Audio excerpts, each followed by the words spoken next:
Excited to kick things off this week. Today's always an exciting day, the first day of classes as well. So we've had pretty productive 2.5 weeks of preseason with the group together. Learned some good lessons along the way and had some good performances and yeah, really excited to see how this group continues to evolve and we're going to learn a lot pretty quickly. We have an incredible non-conference schedule this year. A lot of ranked teams and a lot of teams that plan to be ranked as well, with Charlotte certainly being one of them. So we have a team that's very familiar with making deep runs in the NCAA tournament. I think 11 of the last 14 years they've made the NCAA tournament. We're very aware that we have a number next to our name and they don't, and that'll be something that I'm sure they'll give extra motivation for. So yeah, we're going to get off to a good start here, hopefully with a really good non-conference road game. Nick, we'll start with you. Yeah, for always a pleasure. Good to see you. Um, your assessment of your recent scrimmages and what are the challenges that you faced with a short preseason? I know that's nothing new in college soccer, but you do have a significant number of newcomers. I think more than half of your roster is new this year. So, what challenges have you faced in the last couple of weeks? Yeah, I think there's been a lot of positives, and then I think the Georgetown trip was insightful, a little humbling as well. We played a very good Georgetown team, I have to say. Deserving of their preseason ranking in the top five. We lost that game, and learned a little bit more about the group, and were stress tested in a way that is necessary when you have a new group, as you said, with as many new players as there are within the squad. So I'm grateful for that exposure. I thought we performed very well against Pittsburgh. We're clearly the stronger team with respect to what they showed on the day, at least, and was really pleased. Encouraging signs. Obviously, sticky situation with the West Virginia Tech game, pun intended. It would have been nice to get that game and learn a little bit more, as much as we tried to recreate a scrimmage. And kind of have an inter-squad game, it's just simply not the same.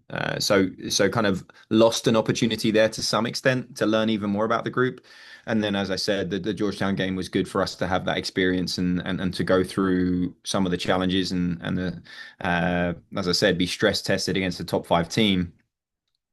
I'd love another opportunity for sure. So that was kind of the encouragement, but it revealed some things that we needed to improve and work on, and that's certainly where we spent our time since.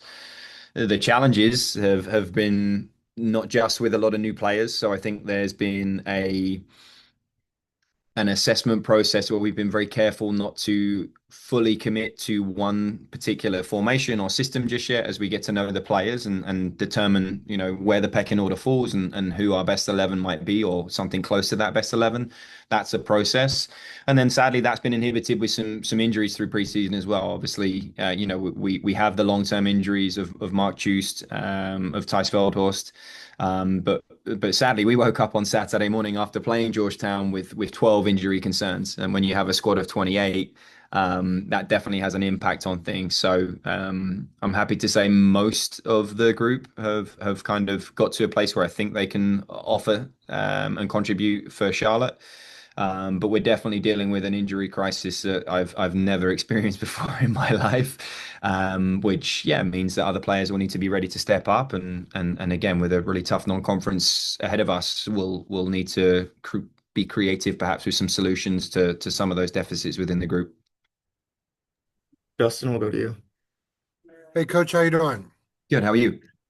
Doing good. Hey, I'm kind of wondering about the Pablo. He obviously gets named, Sunbelt hmm preseason player of the year. Obviously, high expectations for him, but how much different will it be for him not having, Marcus out there kind of running around as his running mate?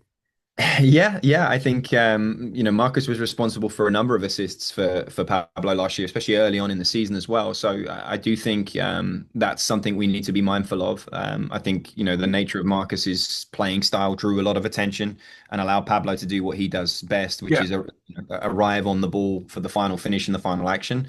We have every intention of utilizing Pablo in a very similar fashion. I think part of where we've evolved as a team, I think in the wide areas we're stronger this year, and stronger in depth in the wide areas than we were a year ago. I think there's a really nice attacking depth that we have available to us when everyone is fit. So I don't think it will be through any lack of service, but certainly some different personnel and maybe from some slightly different positions in terms of how he's being provided his opportunities this year. And then obviously next year the season splits into two different semesters. Can you kind of just talk about the advantages and disadvantages to having the season split like that? Yeah, so just to clarify, that's still kind of in process. That'll be Okay, a final vote, we think, in October, that the Division One cabinet will determine whether or not that will pass. The advantages, I think, it goes without saying, a national championship and postseason in mid to late April, extending into May, is a fantastic time of year. It aligns with professional soccer in every country, including this one now, with what the MLS have done with their rule changes of their calendar. So it aligns, and there's greater comparisons perhaps to college soccer to the rest of the world and the rest of the sport in the world. And I think that's an advantage just because college soccer kind of had this position that was so unique and so different to how it aligns with the rest of the world that I think it was maybe too far, outside, too far on left field. So I do think that's a significant advantage. I do think there are opportunities to reduce the amount of class time that the players miss, potentially play more games on the weekend, and slightly improve the calendar in terms of the space, how we space out games. The disadvantages specific to West Virginia are our capacity to do that simply because of when the spring would look to start. So how we'll negotiate January, February, March will be very, very different for us as it would be to UCF, for right. example. So we need to be considerate and strategic on making sure that some of those inhibiting factors in the beginning of the spring aren't to the detriment of the team's overall performance and our capacity to compete. Ultimately, my feeling was that that wouldn't be the case. I wouldn't have voted in favor of it if I didn't think it was good for West Virginia as well as college soccer. And I came to the conclusion that WVU can still be as competitive as it has been in recent years in this new model. Once I came to that determination, understanding some of the other benefits, it was an easy yes and an easy thing for me to support. And I feel very, very grateful and appreciative that I've had the support of Natasha and Ren along the way. And that from an administrative perspective, they've been in support of kind of my feelings towards this and decision to support it. I guess the concern would be during the winter, during the break, where would you practice? Where would you work out? That kind of thing when there's, 4 feet of snow out there on the ground. I mean, Yeah, I don't know. I've seen 4 feet of snow in my 22 years, to be fair, Justin. So try not to dramatize things too much. sorry. Uh, the indoor facility is where we train right now. So Okay. we're very grateful for football's capacity to work with all of the Olympic sports, not just ourselves, women's soccer and baseball. We kind of share that space. So again, there is a capacity for us still to get good work in. I think we Okay. would be more actively looking for opportunities to be outside more frequently. And then there are certain processes that we can do to protect the grass, whether we get covers for both the game field and the practice field is something that we've already thought about and talked about and got pricing for.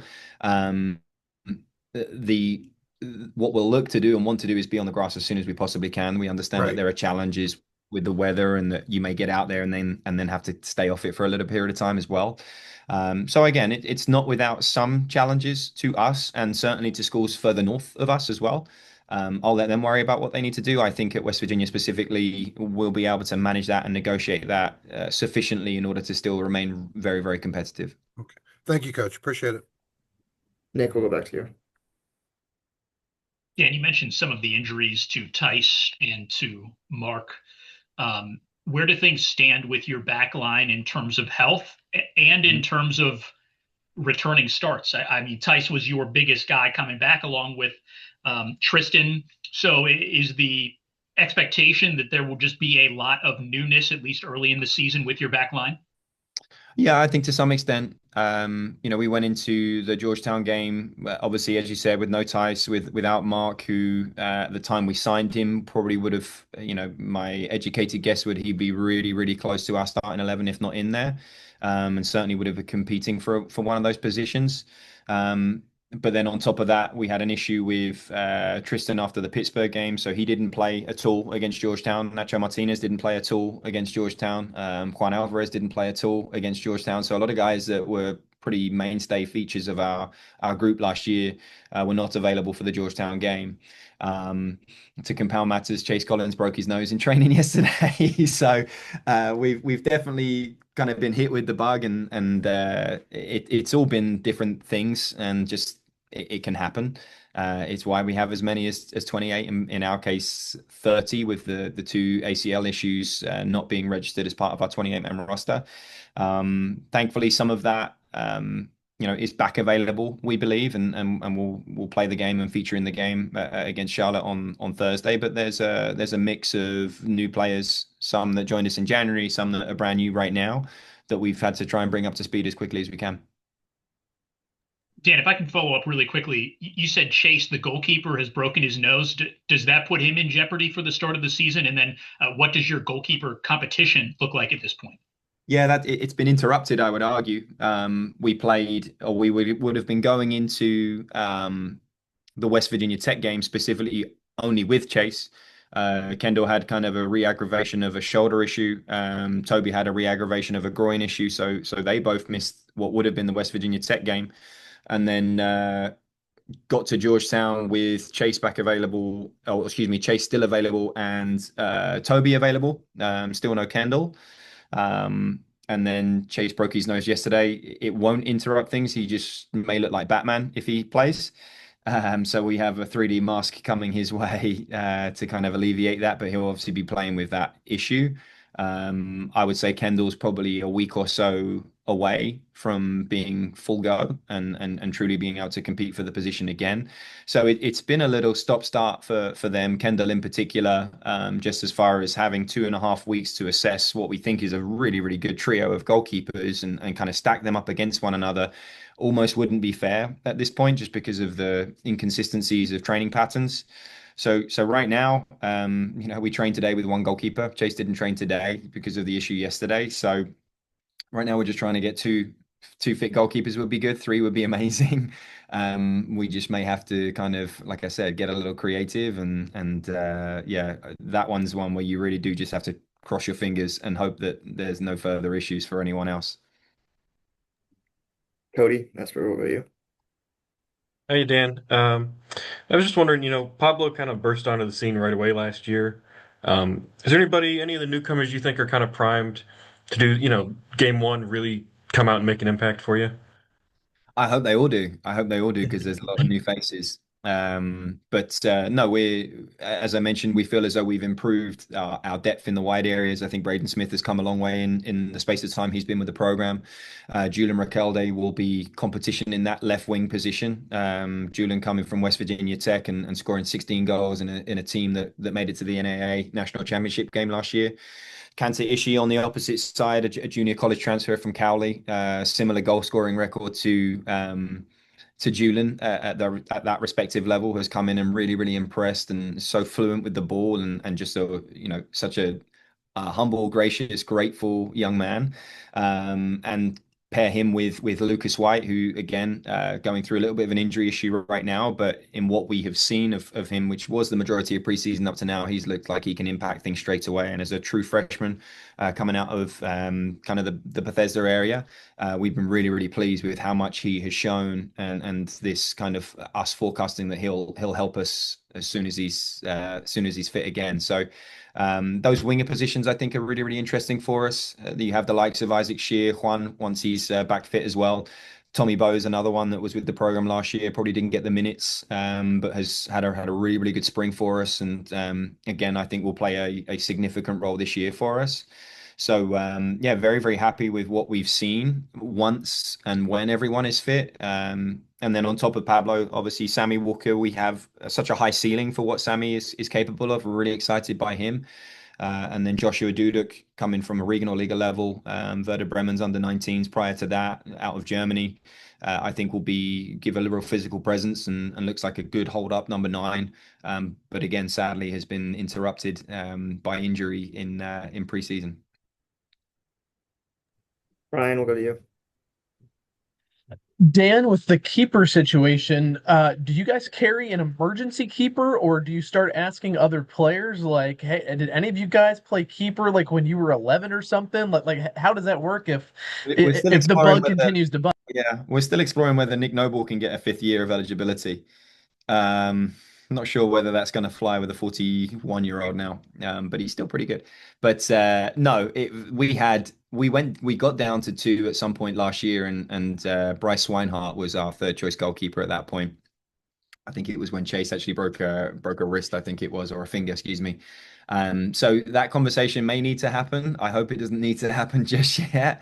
But yeah, we'll have no choice. We'll have to go to an outfield player and give someone some preparation and training. And again, hopefully these are conversations that we don't need to have and will never need to have. But yeah, certainly when you go out to training and there's only one goalkeeper ready to go, it can be a little bit of a somber feeling for sure. Joe, to you.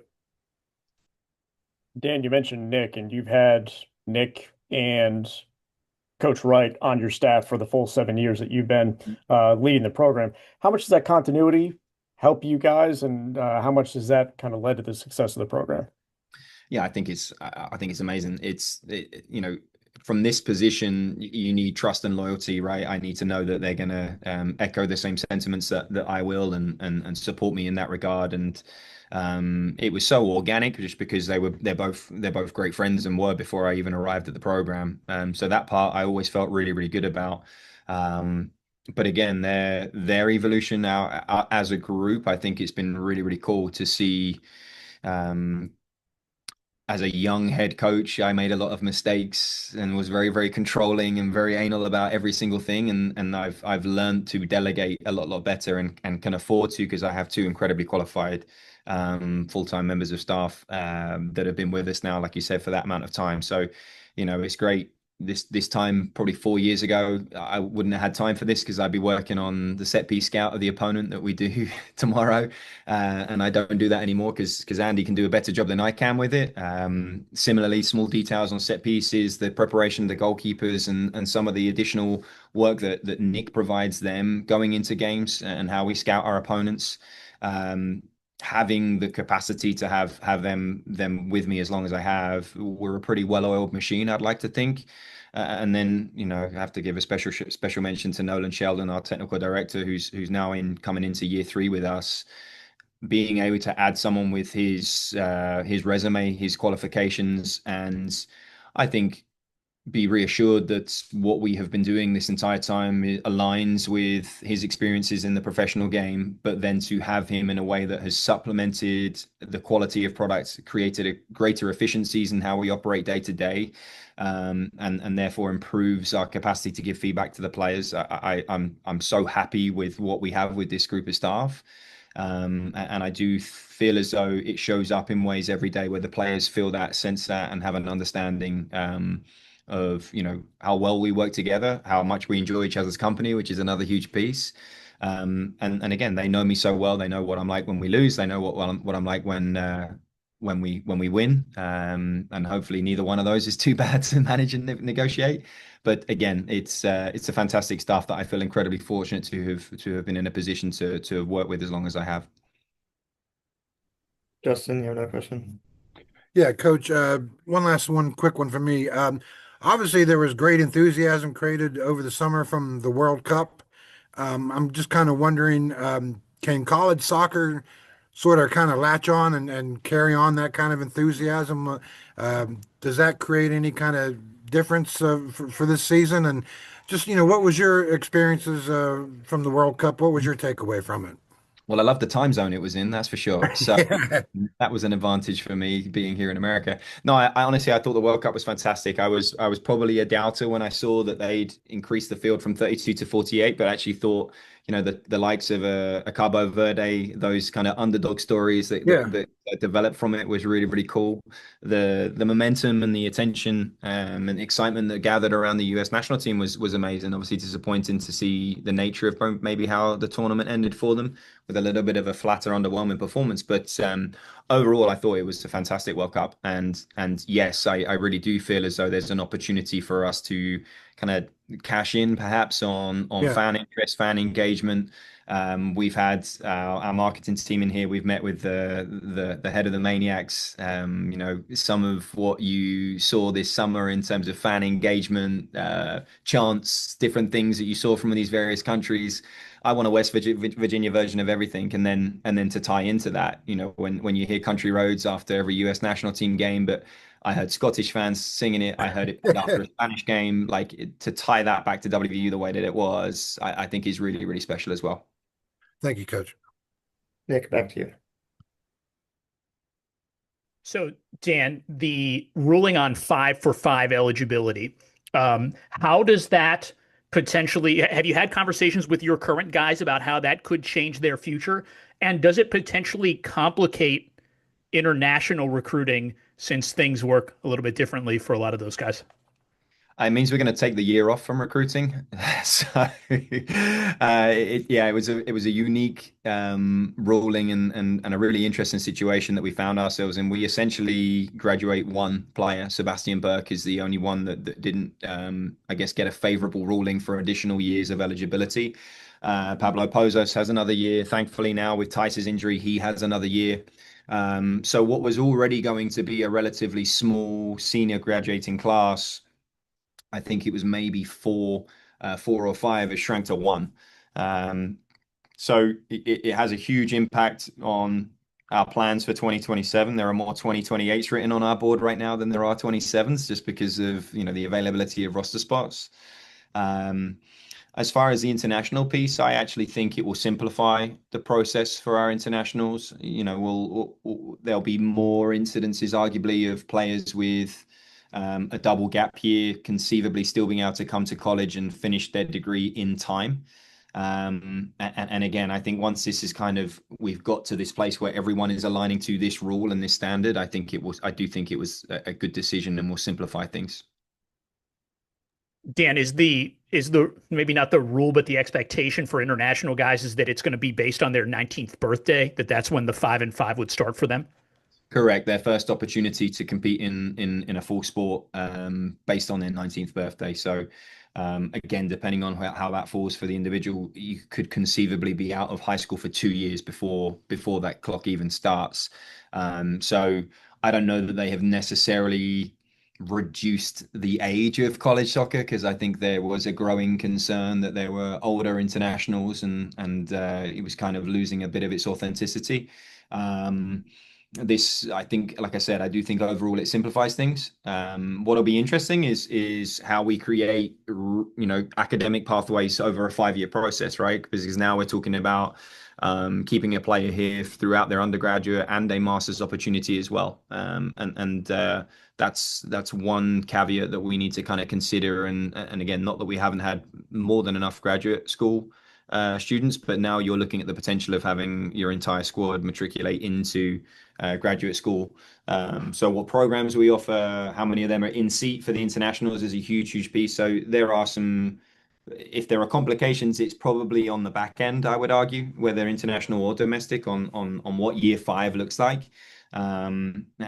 Making sure that we're in a position where we're still making a really compelling argument to our graduating undergraduate seniors as to why they should stay at West Virginia for that final year, when arguably that's when they're the most experienced, the most qualified, and perhaps the most effective for us on the field. So I think there's an important aspect of tying in the academic pathway for them as early as possible in the process, and as I said, making a compelling argument as to how we re-recruit our players and make sure that they feel engaged and as productive as possible with their academic endeavors.